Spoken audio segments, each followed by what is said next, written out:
Кашель редко имеет отношение к простуде напрямую.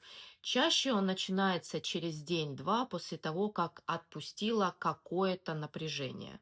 А так как между стрессом и кашлем есть пауза, почти никто и никогда не замечает связь между ними. И вот в чем фокус. Если незадолго до этого вы чувствовали, что что-то угрожает вашему пространству, работе, дому, привычному образу жизни, ощущению безопасности, тело держало бронхи расширенными на тот случай, если придется дышать глубже и защищаться. А вот когда напряжение отпустило, бронхи начали возвращаться в свое привычное состояние.